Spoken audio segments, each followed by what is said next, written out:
샬롬, 지난밤 평안하셨습니까? 오늘은 2026년 5월 12일 화요일입니다. 이 시간 주시는 하나님의 말씀은 고린도전서 1장 26절부터 31절까지입니다. 오늘의 본문은 어제 본문의 주제인 왜 하나님은 인류 구원의 문제를 세상에서 가장 지혜롭고 강한 존재가 아닌 세상에서 가장 미련하고 무능한 십자가로 하셨는가에 대한 증명입니다. 본문 26절 말씀에서 바울은 현재 고린도 교회 대다수의 성도들이 어떤 사람들인지를 먼저 생각해 보라고 말합니다. 당시 고린도 교회에는 주로 어떤 사람들이 모였을까요? 주로 부자들이 모였을까요? 주로 가난한 사람들이 모였을까요? 주로 가난한 사람들이 모였습니다. 아굴라와 브리스길라, 가이오, 그리스보, 에라스도와 같은 소수의 성도들 외에는 대부분이 노예였고 수공업자였고 소상공인들이었습니다. 한마디로 말해서 제대로 배우지 못하고 뭐 하나 번듯하게 가지지 못한 가장 무능하고 부족한 사람들이었습니다. 객관적으로 볼 때 고린도 교회 구성원들은 지혜롭지 못한 사람들이고 무능한 사람들이고 가문이 형편없는 사람들이었다는 겁니다. 이것은 누구도 부정할 수 없는 사실이었습니다. 즉 하나님은 그렇게 부족하고 연약한 사람들을 택하셔서 구원하신 겁니다. 우리는 이러한 사실을 통해 다음 두 가지의 교훈을 깨달아야 합니다. 한 가지는 이 세상에서 높은 평가를 받는 것들, 지혜나 힘이나 문벌로는 인간을 구원할 수 없다는 겁니다.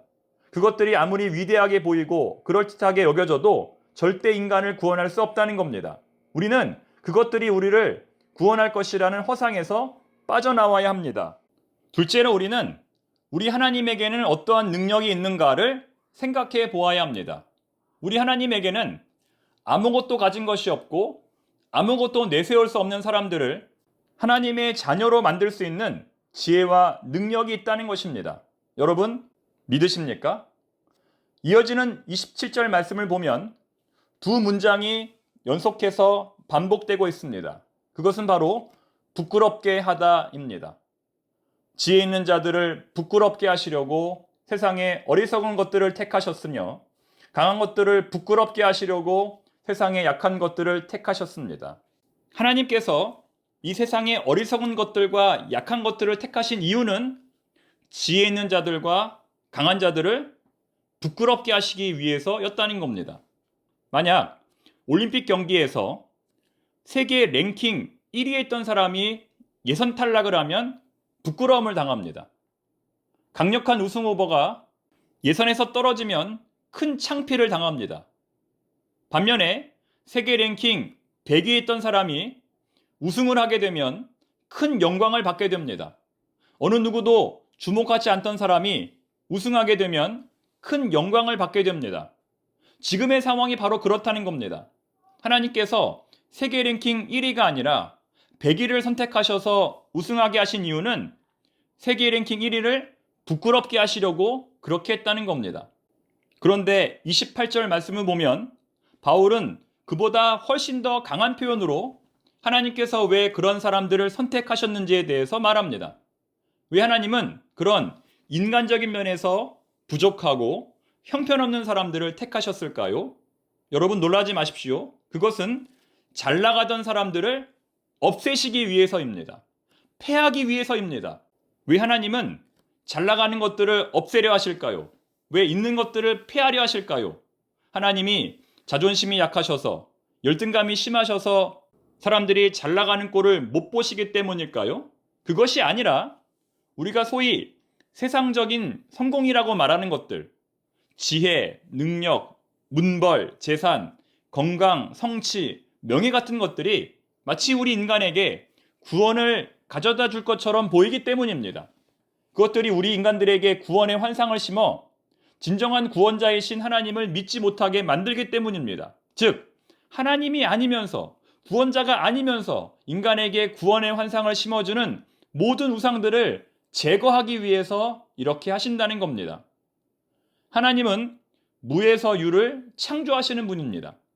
없는 것을 있는 것으로 만드시는 분입니다.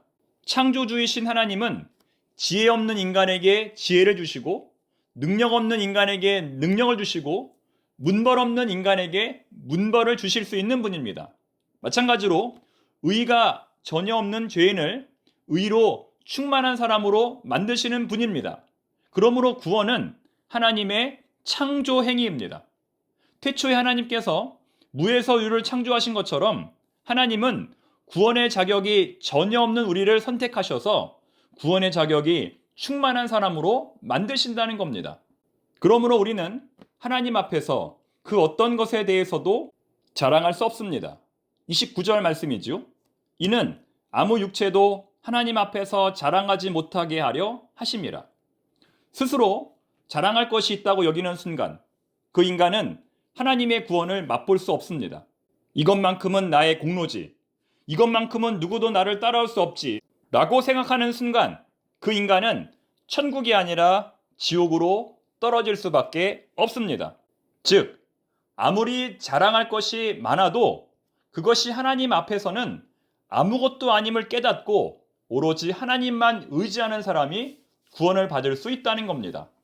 쉽게 말해서 돈 10만 원이 있어도 그것을 자랑하고 그것을 의지하는 사람은 구원받을 수 없지만 돈 10억이 있어도 100억이 있어도 그것이 아무것도 아님을 깨닫고 오직 하나님만 의지하는 사람이 구원을 받을 수 있다는 겁니다.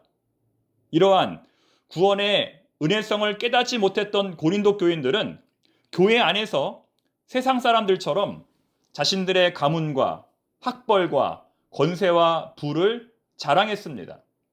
하나님 앞에서는 이 모든 것들이 도토리 키재기인 줄도 모르고 그들은 교회 안에서 세상적인 것들을 자랑했습니다.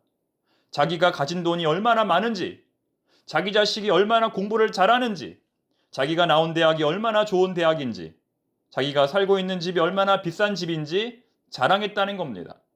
하나님 앞에서는 서울대학교가 아니라 하버드 대학교를 나와도 미련한 사람인데 이것을 모르고 어리석은 자랑을 한 것입니다. 그래서 바울은 오늘의 마지막 두 구절에서 오직 예수님만 자랑하라고 말씀합니다. 진정한 지혜는, 진정한 의와 진정한 거룩함과 진정한 구원은 오직 예수님 뿐이라고 말씀합니다. 사랑하는 교우 여러분, 혹시라도 신앙생활하면서 이런 자랑을 교회 안에서 해보신 적은 없었습니까? 만약 예수님 외에 다른 것을 자랑한 적이 있다면 우리는 반드시 회개해야 합니다. 우리가 아무리 똑똑하고 우리가 아무리 가진 돈이 많고 우리가 아무리 인물이 좋아도 하나님 앞에서는 50보 100보, 도토리 키재기, 그나물의 그 밥, 도낀 개낀, 피차 일반, 거기서 거기입니다. 아니 오히려 이러한 자랑은 하나님의 진노를 불러일으켜 구원으로부터 우리를 멀어지게 만듭니다. 여러분, 다른 게 저주가 아니라 이것이 바로 저주입니다. 이런 저주 받고 싶으시다면 자랑하십시오. 다른 사람 무시하고 교만하게 사십시오. 이것이 바로 지옥으로 가는 지름길입니다. 우리 청파동 교회에는 이런 사람이 단 한 사람도 없을 줄 믿습니다. 그렇게 되기를 진심으로 축복합니다. 오직 예수님만 자랑하고 오직 예수님만으로 기뻐하는 우리 청파동 교회의 모든 교우들이 되기를 바랍니다. 기도하겠습니다. 하나님 아버지, 오늘도 저희들에게 귀한 말씀 주시니 감사합니다. 오늘의 말씀을 통하여 천국으로 가는 길과 지옥으로 가는 길에 대해서 배웠습니다. 오직 예수님만 자랑하고 오직 예수님만 기뻐함으로 지옥이 아니라 천국에 들어가는 우리 모두가 되게 하여 주시옵소서. 오늘 소망부에 소풍이 있습니다. 참여하는 모든 교우들 머리털 하나 상하지 않게 하시고 귀한 시간 내어 봉사하는 모든 봉사자들 하늘의 축복을 더하여 주시옵소서. 예수님의 이름으로 기도드립니다. 아멘.